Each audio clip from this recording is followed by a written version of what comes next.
Have you ever stood there in the quiet of your own room and felt like a ghost in your own life? You can hear the world moving on outside, the distant traffic, the laughter from a house down the street, the relentless ticking of a clock you wish you could just silence. You look in the mirror and the person staring back, you know them, but you don't. Their eyes hold a story you didn't think you'd be writing, a story of hesitation, of compromise, of dreams that have been collecting dust on a shelf in your soul for so long you can barely remember what they look like. It's a strange and hollow ache, isn't it? The feeling of being on the outside of your own existence, looking in. You go through the motions, the job, the chores, the polite conversations, but it feels like you're watching an actor play your part. And you wonder, where did the fire go? Where is the person who used to dream without limits, who believed they could touch the stars? That person who laughed from their belly, who wasn't afraid to look foolish, who believed, truly believed, that their life was meant to be an epic adventure. Where did they go? They didn't disappear. They were just buried under years of be realistic, don't get your hopes up, and that's not for people like you. There's a fire in you. I know there is. You feel it, don't you? A flicker, a tiny ember that glows hottest in the dead of night when you lie awake and ask the ceiling, is this it? Is this all I am? You've watched others climb their mountains. You've applauded their victories. You've seen them become the person they were always meant to be. And a part of you, a deep, honest, aching part of you, whispers, why not me? That question isn't an accusation. It's a key. It's the first sign that the pilot light of your soul has not been extinguished. It's the proof that the real you is still in there, fighting to be heard. What if I told you that the gap between the person you are today and the unstoppable force of nature you are capable of becoming is not a canyon? It's not a lottery ticket. It's not a stroke of luck or a gift handed down from the heavens. It's a bridge that you build piece by piece, day by day. It's built with something so simple, so overlooked that most people dismiss it. It's built with habits. Forget the grand gestures. Forget waiting for the perfect moment, for the lightning strike of inspiration. That's a myth sold to keep you passive. The people you admire, the ones who seem to bend reality to their will, they are simply masters of their days. They are conductors of an orchestra you can't see. And the music they create is a life of purpose, of power, of relentless forward motion. And today, right now, we are going to learn their symphony. We are going to uncover the 20 daily habits that will take that ember inside of you and fan it into a raging inferno. This isn't just another list. This is a manifesto for your own becoming. This is the day you stop being a spectator and start building your bridge. So take a deep breath, let it out, and let's begin. Habit 1, greet the dawn, don't just see it. The first battle of the day is won or lost in the first few minutes of consciousness. The alarm shrieks, a brutal invasion of your peace. What's the first instinct? The snooze button, that tiny plastic symbol of surrender. It's more than just 9 extra minutes of restless, low-quality sleep. It's a promise you break to yourself before your feet even touch the floor. It's a declaration that says, my comfort is more important than my commitment. Each time you press it, you cast a vote for the person who delays, the person who hesitates, the person who chooses the path of least resistance. You start your day with a small act of self-betrayal, and that tiny act sets the tone for every choice that follows. To become unstoppable, you must change this. It starts here. The habit isn't just waking up early. It's about how you greet the day.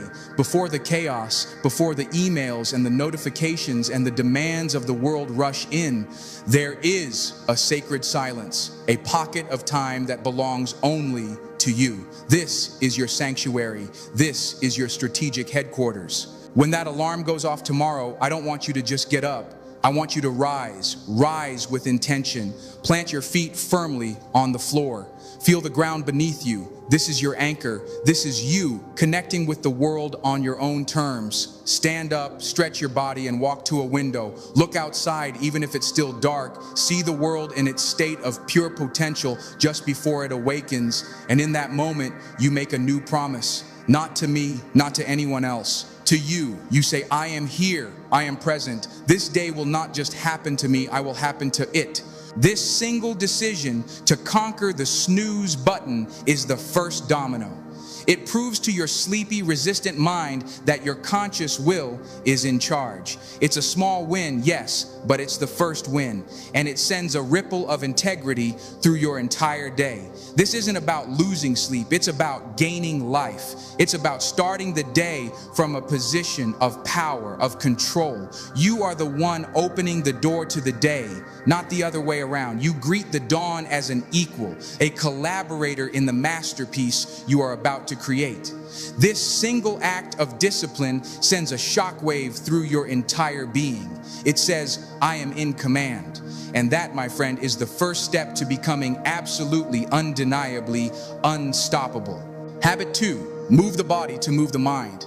Our bodies were not designed for stagnation.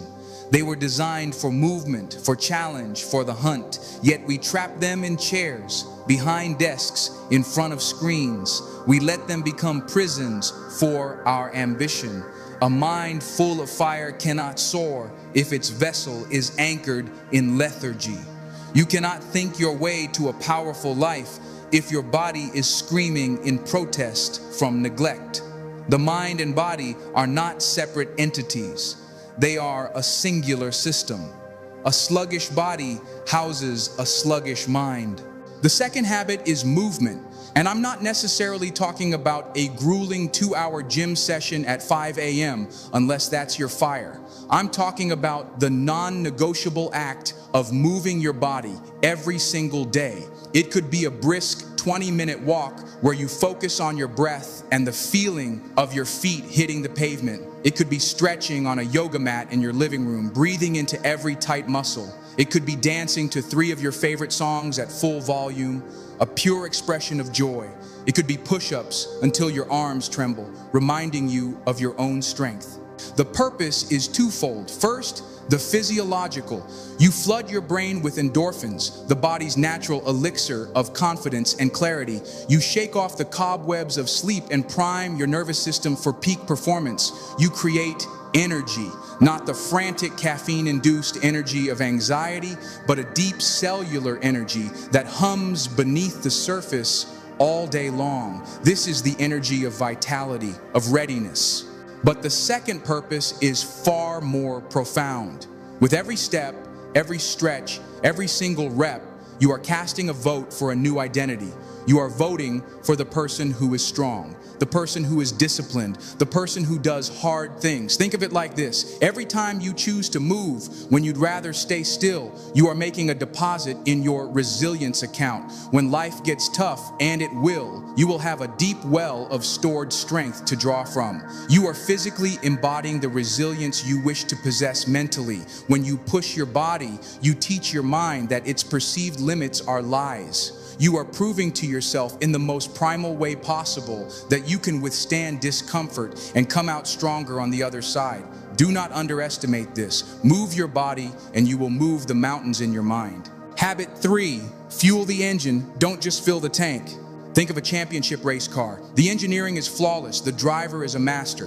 But what happens if you fill its tank with sludge, with dirty low-grade fuel? It sputters, it stalls, it fails to perform. It might even break down completely. Now what if you gave it the highest octane, cleanest burning fuel available? It would fly. It would respond instantly. It would reach its maximum potential. Your body is that race car. It is the most sophisticated, miraculous machine you will ever own. And the food and water you put into it is the fuel. This habit is about mindful consumption. It's about moving from unconsciously filling the tank to consciously fueling the engine. What does this look like? It starts with one thing, water. Before the coffee, before anything else, drink a full glass of water. Hydrate the machine. Wake up your organs, flush out the toxins. It's the simplest act of self-respect you can perform. Your brain is about 75% water. Even slight dehydration can impair focus, memory, and decision-making. You wouldn't start a race with a half-empty tank. Don't start your day the same way. Then look at your first meal of the day. Are you grabbing a sugary pastry that will give you a quick spike followed by a hard crash, leaving you foggy and irritable by 10 a.m.? That's sludge. Or are you choosing something that provides sustained energy? Protein, healthy fats, complex carbohydrates, an omelet with vegetables, oatmeal with berries, a smoothie with protein powder. You don't need to become a nutritionist overnight. Just start by asking one simple question before you eat. Will this fuel my ambition or will it sabotage it? This isn't about deprivation. It's about intention. It's about understanding that what you consume directly impacts your mood, your focus, your ability to solve problems, and your resilience to stress. When you consciously choose to fuel your body with clean, powerful energy, you are sending another message to your subconscious. I am worthy of high-performance fuel. I am preparing for a championship race. You start to respect the machine, and in return, the machine will serve you in ways you cannot even imagine. Habit 4, slay one dragon before lunch. The modern world is a battlefield of distractions. Your phone is a constant siren call of notifications, each one a tiny thief of your attention. Your to-do list is a mile-long hydra. You cut off one head and 3 more grow in its place. It's easy to spend the entire day busy, but not productive. Rushing, but not advancing. Reacting, not creating. The 4th habit is the antidote to this chaos. It's the habit of focused, single-minded execution. It's called slay one dragon before lunch. Before your day is hijacked by the agendas of others, before the fires start that you have to put out, you must identify your one most important task. This isn't just any task. It's the task that makes you feel a little bit of resistance. The one that, if you accomplish it, will make the biggest positive impact on your long-term goals. This is your dragon. It's probably the thing you are most likely to procrastinate on. It's big, it's intimidating, and it requires your best energy. That is precisely why you must attack it first. When you've greeted the dawn, moved your body, and fueled your engine, you are at your peak. Your willpower is at its highest. Your focus is at its sharpest. This is the time to go to war. This is your sacred window of peak performance. Turn off your phone. Put it in another room. Close the unnecessary tabs. Shut your door. Create a fortress of focus. And for 60 or 90 minutes, you do nothing else but work on that one thing. You pour every ounce of your concentration into slaying that dragon. The feeling of accomplishing that one crucial task before noon is a high that no drug can replicate. It changes the entire complexion of your day. You are no longer playing catch-up. You are playing from ahead. You have already secured a major victory. Everything else that happens in the day is secondary. You have proven to yourself that you are not a slave to urgency. You are a master of priority. You are a dragon slayer, and dragon slayers are unstoppable. Habit 5, feed your mind 30 minutes of gold. Your physical muscles atrophy without use. Your mind is no different. An unchallenged mind becomes a stagnant pond. The same thoughts, the same fears, the same limitations circulate over and over again. If you only ever consume the mental equivalent of fast food, your thinking will become sluggish and unhealthy. To become unstoppable, your mind must be a flowing river of new ideas, new perspectives, and new knowledge. The 5th habit is to consciously feed your mind at least 30 minutes of gold every single day. What is gold? It's anything that expands your understanding and challenges your perspective. It is the opposite of mindless scrolling.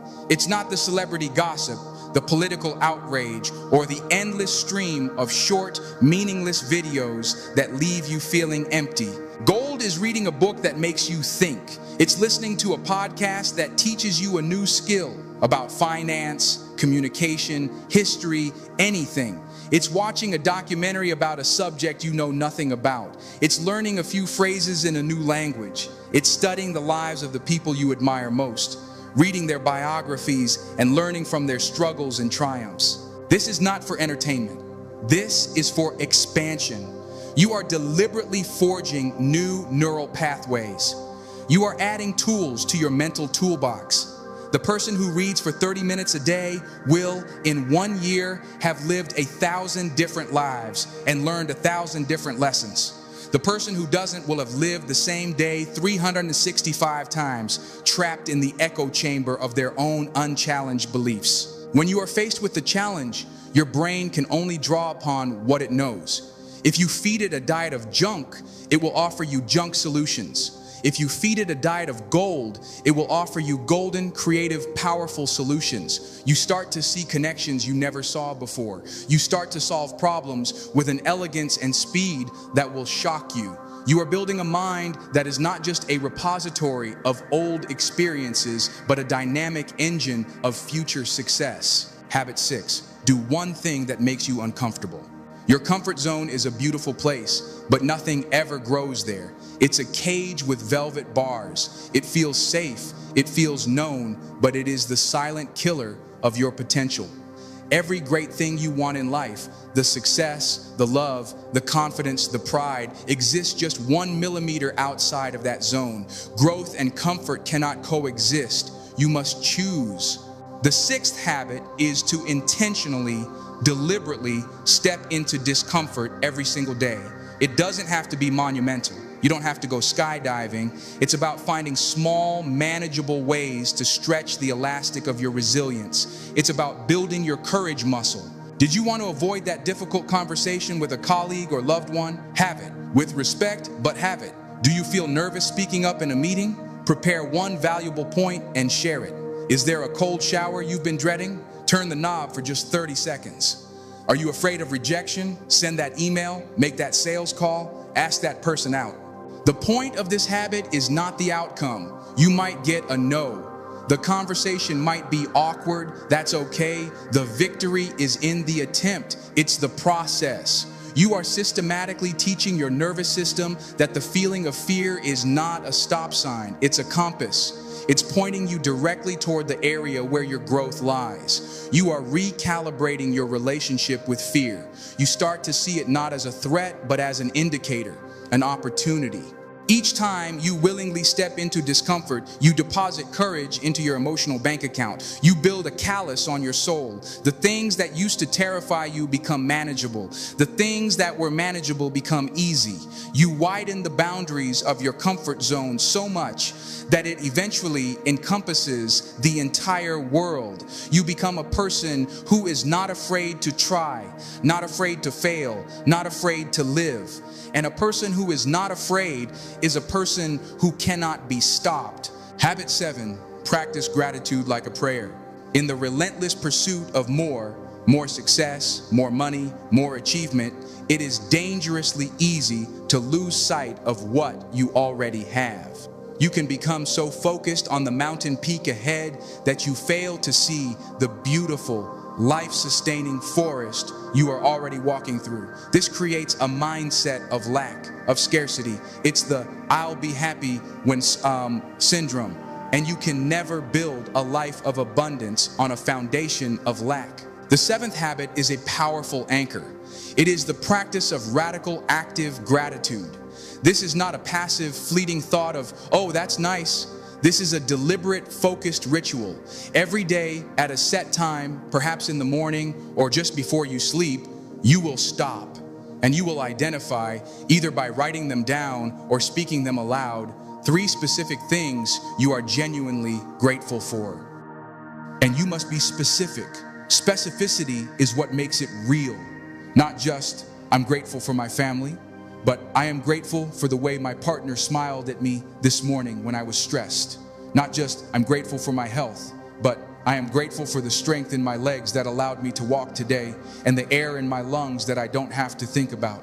Not just, "I'm grateful for my home," but "I am grateful for the warmth of my bed and the safety I feel within these walls," a safety many in the world do not have. This practice forces your brain to scan your life for the positive. It rewires your default setting from seeking problems to seeking blessings. It is quite literally a neurological hack for happiness. Doing this daily transforms you. It doesn't remove the challenges from your life, but it changes the lens through which you view them. You start to operate from a place of fullness, not emptiness. You realize that even on your worst days, you are surrounded by miracles. This profound sense of abundance becomes a wellspring of resilience. It gives you the strength to face the dragons and climb the mountains because you know deep in your bones that you are already rich beyond measure. Habit 8, conduct an evening audit.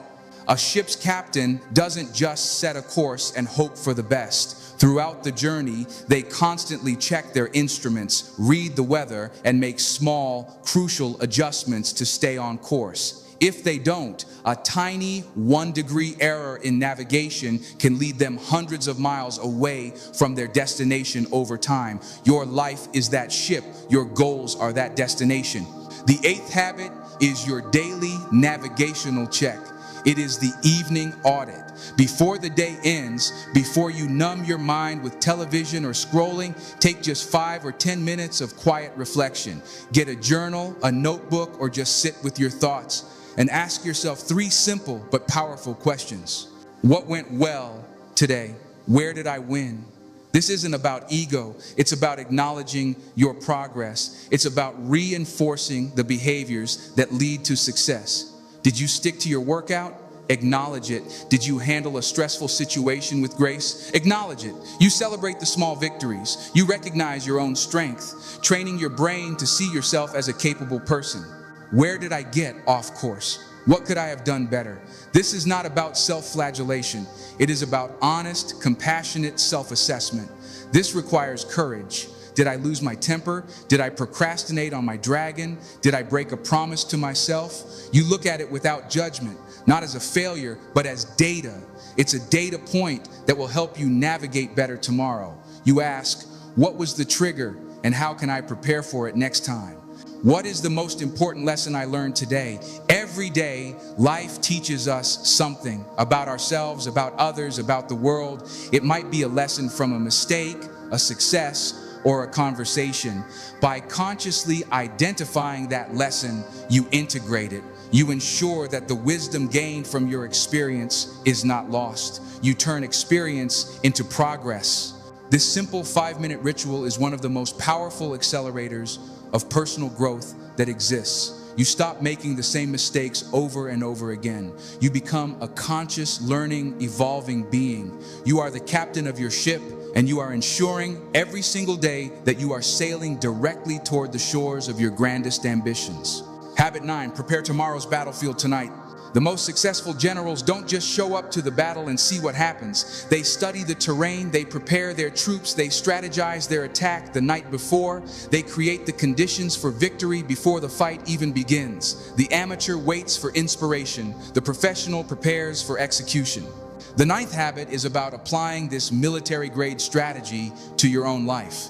It's about preparing tomorrow's battlefield tonight. This is the habit that makes all the other habits flow with effortless grace. It's the ultimate act of kindness to your future self. Before you go to bed, take 15 minutes to set up your future self for success. What does this look like? Lay out your workout clothes. If they are right there when you wake up, the friction to move your body is almost zero. Prepare your healthy breakfast or lunch. Pack it, put it in the fridge. The friction to fuel your engine is gone. Identify tomorrow's one dragon. Write it down on a piece of paper and put it on your desk. When you wake up, you don't waste precious mental energy deciding what's important. The decision is already made. Tidy your workspace. A clear space promotes a clear mind. You are creating an environment that invites focus, not chaos. Glance at your calendar for the next day. Know what's coming so you're not ambushed by your own schedule. This isn't just about saving time, it's about reducing decision fatigue. Every day, we have a finite amount of mental energy for making good choices. Most people waste it all in the morning on trivial things. What should I wear? What should I eat? What should I work on first? By the time they face their dragon, their willpower is already depleted.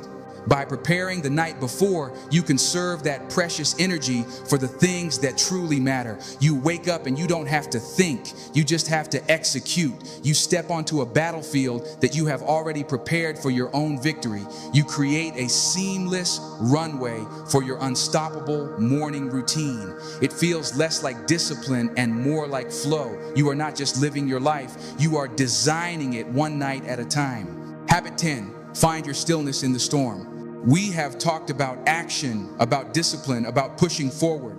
But an arrow can only be shot forward after it has first been pulled back on the bowstring. That pulling back, that moment of tension and stillness, that is where the power comes from. A life of constant, frantic forward motion without moments of reflective pause will eventually burn out. The 10th habit, and in our noisy, hyper-connected world, it may be the most crucial and the most difficult of all, is the habit of radical stillness.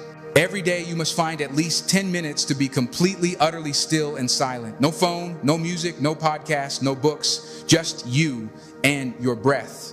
Call it meditation, call it mindfulness, call it prayer. The label doesn't matter, the practice does. You sit, you close your eyes, and you simply observe. Think of your mind as a busy train station with thoughts being the trains. Your job is not to get on every train or to try and stop them. Your job is to sit on the platform and simply watch them arrive and depart. You observe the frantic, chaotic storm of your own thoughts without judgment. You watch them come and go like clouds in the sky. You feel the sensations in your body. You listen to the silence between sounds. In the beginning, this will feel like torture. Your mind will scream for distraction. It will feel unproductive. It will feel like a waste of time. Stick with it, because something magical happens in that stillness. You begin to realize that you are not your thoughts. You are the observer of your thoughts. You create a space between stimulus and response. In that space lies your freedom, your peace, your wisdom. The frantic noise of the world begins to fade, and you start to hear a deeper, quieter voice, the voice of your own intuition, your own soul. This is where your best ideas will come from. This is where you will find the clarity to solve your most complex problems. This is where you will find the unshakable peace that allows you to walk through the fires of life without being burned. This stillness is not emptiness. It is the source of everything. It is the secret power core of every unstoppable person who has ever lived. Habit 11, practice strategic ignorance. We live in an age of information overload, but not all information is created equal. Most of it is noise. It's designed to capture your attention, to provoke your anger, to make you feel anxious and inadequate. Your attention is your most valuable currency, and the world is trying to steal it from you every second of the day. The 11th habit is a powerful act of rebellion. It is the art of strategic ignorance. It is the conscious, deliberate choice to ignore things that do not serve your purpose. This isn't about being uninformed. It's about being selectively informed. What does this mean? It means you stop endlessly scrolling through news feeds that are optimized for outrage. It means you unfollow social media accounts that make you feel envious or small. It means you learn to say no to gossip and pointless drama. It means you recognize that knowing every detail of every crisis around the world is not your responsibility and only serves to drain your emotional energy. Your mind is a garden. If you let anyone and everyone throw seeds of weeds and poison ivy into it, that is what will grow. Strategic ignorance is being the vigilant gardener of your own mind. You put up a fence. You decide which seeds get planted. You choose to focus your precious attention only on the things that align with your goals, your values, and your peace. This is not easy. The world will scream for your attention. But every time you choose to ignore the noise and focus on the signal, on your work, your family, your health, your growth, you reclaim a piece of your power. You build a mental fortress that is impervious to the chaos outside. You become the master of your own focus, and that is a superpower. Habit 12, curate your inner circle. There is an old saying, you are the average of the 5 people you spend the most time with. Read that again. Think about it. The people you allow into your life are not passive observers. They are active participants in your becoming. Their energy, their beliefs, their ambitions, or lack thereof are contagious. The 12th habit is to become the ruthless curator of your inner circle. This is not about being cruel or cutting people off callously. It is about recognizing that your social energy is a finite resource and you must invest it wisely. Look at the people around you. Who leaves you feeling energized, inspired, and more capable after you've spent time with them? These are your lifters. They are the ones who challenge you, who believe in you, who celebrate your wins, and who leaves you feeling drained, negative, and small. These are your drainers. They are the ones who complain constantly, who see problems in every solution, who subtly undermine your dreams. Your mission is to systematically increase your time with the lifters and decrease your time with the drainers. This might mean having difficult conversations. It might mean setting boundaries. It might mean loving some people from a distance. Surround yourself with people whose lives you admire. Seek out mentors. Build relationships with peers who are playing the game at a higher level than you are. Their standards will become your standards. Their sense of possibility will infect you. You will rise to meet the expectations of your environment. An eagle cannot learn to soar if it only ever socializes with chickens. Choose your flock wisely. Habit 13, ask a better question. The quality of your life is determined by the quality of the questions you ask yourself. Most people, when faced with adversity, ask terrible questions. Why is this happening to me? Why is life so unfair? What did I do to deserve this? These are victim questions. They are dead ends. They lead only to powerlessness and despair. The 13th habit is to train yourself to ask better questions. It's a fundamental shift from a passive mindset to an active one. It's about turning every obstacle into an opportunity. Instead of, why is this happening to me? Ask, what is this trying to teach me? This question presupposes that there is a lesson, a gift hidden within the struggle. Instead of, I can't do this, ask, how can I do this? This question engages the problem-solving part of your brain and starts searching for solutions instead of shutting down. Instead of, what if I fail? Ask, what if I fly? This question shifts your focus from the fear of loss to the excitement of potential. When you change your questions, you change your entire reality. You stop being a character to whom things happen and become the author who decides what happens next. A better question is a key that unlocks a door you didn't even see. It transforms a wall into a staircase. Practice this daily. When you catch yourself asking a powerless question, stop and consciously, deliberately ask a better one. This habit alone can change the entire trajectory of your life. Habit 14, engage in deep play.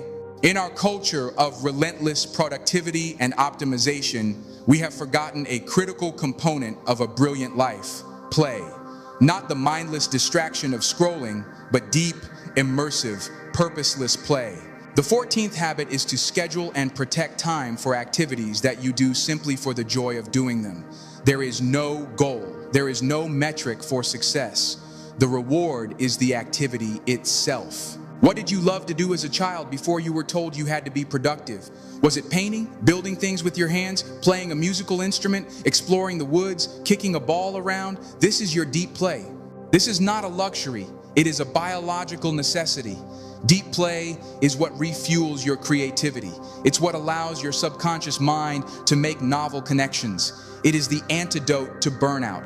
When you are fully absorbed in an act of play, your sense of time disappears. Your ego fades away. You enter a state of flow that is profoundly restorative. Some of the greatest breakthroughs in history came not when people were grinding away at a problem, but when they were in a state of play, allowing their minds to wander freely.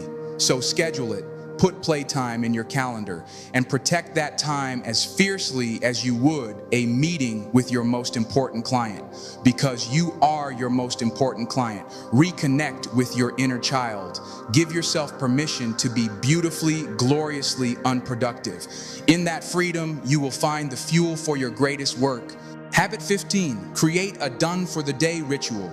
In our always-on world, the workday never truly ends. The emails follow you home. The notifications buzz in your pocket during dinner. Your mind keeps churning on work problems long after you've left the office. This is a recipe for chronic stress and burnout. The 15th habit is to create a clear, unambiguous ritual that signals to your brain, We are done for the day. Just as you have a routine to start your day, you must have one to end it. This creates a psychological boundary between your work life and your personal life, allowing you to be fully present in both. Your ritual can be simple. It could be tidying your desk and saying the words, "Done for the day." It could be writing down your plan for tomorrow, as in habit 9, and then closing your laptop and not opening it again. It could be changing your clothes, going for a short walk, or listening to a specific song. The action itself is less important than the consistency. It's a Pavlovian trigger for your mind to power down the work module and power up the rest and connect module. Without this boundary, your brain stays in a state of low-grade work anxiety all evening. You're not truly working, but you're not truly resting either. You're in a useless, draining limbo. By creating a done-for-the-day ritual, you give yourself the gift of true downtime. You allow your mind to recover, your creativity to recharge, and your relationships to flourish. You become more effective when you are working and more present when you are not. You reclaim your evenings, and in doing so, you reclaim your life. Habit 16, connect with nature's rhythm. We are animals. For millennia, we lived in sync with the rhythms of the natural world. We rose with the sun. We were surrounded by green. We felt the earth beneath our feet. Now we live in climate-controlled boxes, staring at glowing rectangles, completely disconnected from our native habitat. This disconnect creates a deep, often unrecognized stress in our nervous system. The 16th habit is to consciously and deliberately connect with nature every single day, even if only for a moment. This is a powerful grounding practice that resets your entire being. This doesn't mean you need to go on a 3-day hike. It can be as simple as taking your shoes off and standing in the grass in your backyard for 2 minutes. It can be noticing the shape of the clouds on your lunch break. It can be buying a small plant for your desk and taking a moment to truly look at it. It can be listening to the sound of birds instead of putting your headphones in on your morning walk. Nature operates on a different time scale than the frantic human-made world. It is calm, it is patient, it is resilient. By connecting with it, you tap into that energy. You remind your nervous system of its own natural rhythm. It lowers cortisol, the stress hormone. It improves focus. It boosts your mood. Make it a non-negotiable. Find a way every day to touch the natural world. Let it be an anchor in the storm of modern life. It will remind you that you are part of something much larger, much older, and much wiser than your to-do list. Habit 17, perform one act of anonymous kindness. So much of our drive is focused inward. My goals, my success, my problems. This is necessary, but if left unchecked, it can lead to a very small, self-centered world. The fastest way to get out of your own head is to get into someone else's heart. The 17th habit is to perform one small act of kindness for someone else, with one crucial rule: you can never be found out. It must be completely anonymous. What does this look like?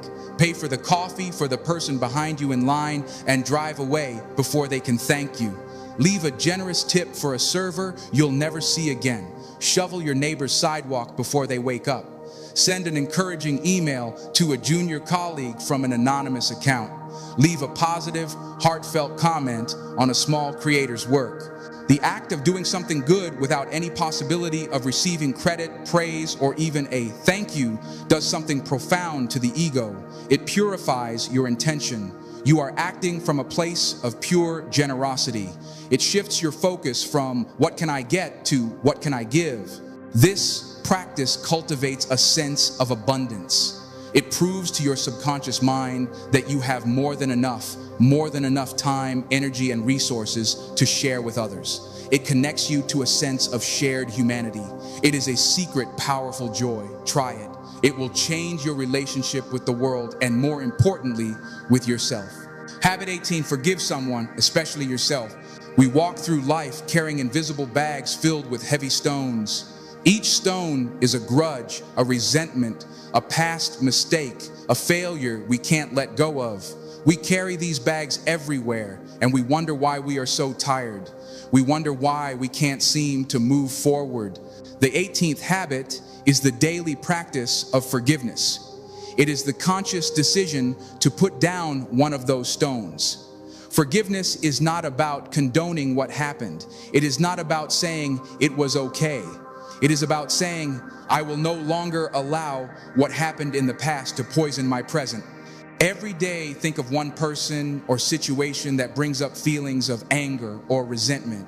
It could be a major betrayal or a minor slight. And in the quiet of your own mind, you say, I forgive you. You don't have to tell them this is for you. You are taking the hook out of your own heart. And the most important person to forgive is yourself. Forgive yourself for the mistakes you've made, for the times you fell short, for not knowing then what you know now. You did the best you could with the tools and awareness you had at the time. Holding on to resentment is like drinking poison and waiting for the other person to die. It only hurts you. Forgiveness is the antidote. It is the act of setting a prisoner free, only to discover that the prisoner was you. Put down the stones, one by one, day by day, and feel yourself become lighter, freer, and ready to soar. Habit 19, embrace productive discomfort. We've talked about stepping outside your comfort zone. This habit is a specific application of that principle. It's about intentionally seeking out a state of productive discomfort in your learning and skill development. This is the state where you are struggling, but you are struggling with purpose. It's when you are trying to solve a problem that is just beyond your current capabilities. It's when you are reading a text that is dense and difficult. It's when you are practicing a skill and failing over and over again. This is where true growth happens. The 19th habit is to spend at least 15-20 minutes a day in this zone. Don't just practice what you're already good at. That feels nice, but it leads to stagnation. Instead, identify the edge of your ability and push it. If you're learning an instrument, practice the part that you always mess up. If you're learning to code, tackle a problem that confuses you. If you're trying to become a better writer, try to emulate an author whose style intimidates you. It will feel frustrating. Your brain will want to retreat to the safety of the familiar. Resist. This struggle is not a sign that you are failing. It is a sign that your brain is building new connections. It is forging new, stronger pathways. It's the mental equivalent of a muscle tearing during a workout so it can grow back stronger. Learn to love this feeling of productive struggle. See it as the feeling of you becoming smarter, more capable, and more skilled in real time. Habit 20, review your why. And finally, we come to the habit that ties everything else together. It is the North Star that guides all your other actions. It is the practice of reviewing your why. Why did you start this journey in the first place? Why do you want to become unstoppable? What is the deep emotional core reason that is driving you? Is it to provide a better life for your family? Is it to create something beautiful and share it with the world? Is it to prove to yourself that the ghost in the mirror is not the real you? Is it to honor the potential that you know lives inside you? The 20th habit is to take just 60 seconds every single day, perhaps in the morning, right after you greet the dawn, to connect with this why. Write it down. Look at a picture that represents it. Close your eyes and feel it in your gut. Discipline and motivation are finite. They will fail you. On the cold, dark mornings when you don't want to get up, willpower won't be enough. But a powerful why is an infinite source of fuel. It will pull you forward when you don't have the strength to push. It will give meaning to the struggle. It will make the sacrifices feel like investments. Your why is your anchor in the storm and your rocket fuel for the climb. Never lose sight of it. Reconnect with it every single day, and you will find a reserve of strength you never knew you had. You won't just be unstoppable, you will be inevitable. There they are, 20 habits, a complete toolkit for personal transformation. They sound so simple, don't they? Almost too simple to be true. But do not be fooled by their simplicity. A drop of water is simple, but enough drops can carve through solid rock. A single brick is simple, but enough bricks can build an empire. These habits are your bricks. This is not about perfection. Let me say that again. This is not about being perfect. You will have days where you fall short. You will hit the snooze button. You will eat the junk food. You will skip the workout. You will let the dragon win. That is not failure. That is life. That is being human. Failure is staying down. The unstoppable person is not the one who never falls. They are the one who always gets back up, maybe a little bruised, a little wiser, but they always rise again. They treat themselves with compassion, they learn the lesson, and they begin again the next day. The person you want to be, the confident, powerful, purpose-driven version of you, is not a distant dream. They are a collection of choices. They are the sum total of your daily habits. They are not born, they are built. Start small. Please, start small. Don't try to implement all 20 of these tomorrow. That's a recipe for overwhelm. Pick one, just one habit that resonates with you the most, and commit to it for 1 week. That's it. Then add another. Let the momentum build. Let the small wins stack up until they become an avalanche of transformation. The mirror is waiting, the world is waiting, and that ember inside your soul, it's waiting for you to give it air, to give it fuel, to give it a reason to become a fire. This is your bridge. Today you lay the first plank, tomorrow another, and soon you will look back from the other side, not as a ghost in your own life, but as the architect of your destiny, a force to be reckoned with, absolutely and completely unstoppable.